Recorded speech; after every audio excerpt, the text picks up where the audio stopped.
But the next speaker is Jordan Crowley of the National Party in Ireland. And before you come, Jordan, I'll just tell a funny story. That yesterday I met Jordan for the first time when we had dinner, and I told him that a Norwegian newspaper had written something negatively about him. And he didn't know this. So we looked at it. I won't even mention the name of this newspaper because it's so ridiculous. But they were not able to find anything negative which you had said. So they found something negative which someone who knows Jordan has said. That's the worst they can say about you. So I must conclude that you must be a very nice person. So please come up.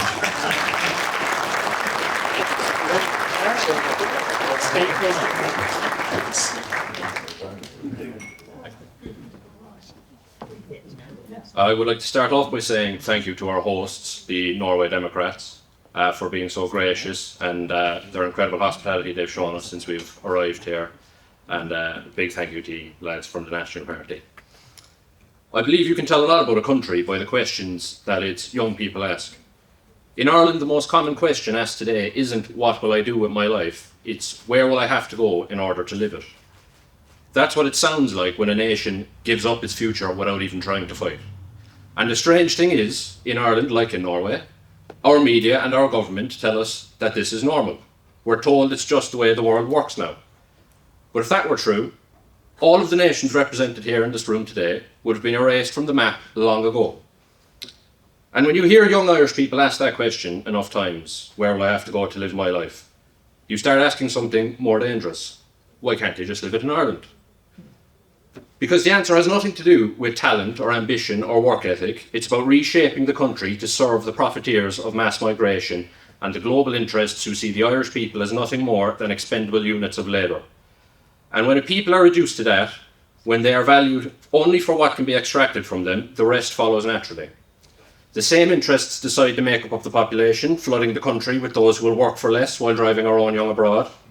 They turn our housing and our land into investment vehicles for outsiders, trading away the industries that made us independent. They rewrite the very meaning of belonging so that the native Irish people whose ancestors built the nation are reduced to just one group among many, stripped of the numbers, the power and the voice needed to keep Ireland in Irish hands. But this situation is not unique to Ireland. All across Europe we are seeing the same pattern. Nations ordered to tear down their borders, auction their assets and gag their own populations, all in the name of a so-called progress that always seems to mean the same thing. Less for us, more for them. The same empty slogans, the same manufactured consent, the same slow erosion of what it means to be a nation at all. But here's the truth. Nations are not dying because they're too small, too poor or too isolated to survive. They are dying because their leaders have decided that they should. And because too many people within them believe that there is no alternative. But there is an alternative. And it starts with believing our nations have a future worth fighting for. It starts with understanding that sovereignty is not a gift from the powerful, but a birthright that must be defended. The same sequence is played out every time a nation loses control. First, the authority to decide who enters the country, who gets to stay and who gets a say in the country's future is moved further and further away from the people. It's moved from local communities to the capital. It's moved from the capital to Brussels, and it's moved from Brussels to some technocratic court or commission that no voter can ever remove. Then all of the essentials that make a nation independent and self-sustaining, such as housing, such as farmland and energy, are sold off to the highest bidder. Even if the buyer has never set foot in the country, has no stake in its survival and would happily see it shattered into 1,000 pieces if it served their bottom line. And once those are gone, the meaning of the nation itself is then slowly rewritten to erase the people who gave it life. The people who are native to the land and who built it are told they are just one group amongst many, that their claim to their land, their culture and their future is no stronger than anyone else's. That is how you change a country without a single shot being fired. You take the border out of the people's hands, you sell off its foundations and you gradually erase their claim to their own homeland. And when you understand that sequence, you also understand that it cannot be reversed by simply asking politely. It cannot be reversed by shuffling ministers like cards or swapping one set of puppets for another set of puppets whose strings are pulled by the same hands, the same donors, the same lobbyists, the same unelected bureaucrats in Brussels, in Washington and in corporate boardrooms who will never set foot in the towns that their policies destroy. It will not be reversed by parties who pretend to fight each other in public while signing the same treaties, voting for the same EU directives and enforcing the same quotas that replace your people, sell your land and strip you of the right to decide your own future. It will not be reversed by these managers of decline who tell you that the problem is with tone or with morality when the problem is with them.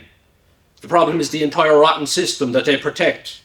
Every year they remain in power is a year stolen from your children. Every compromise they sign is a piece of your country you will never get back. The only way to stop them is to take back the power to decide our futures, completely, and to hold it.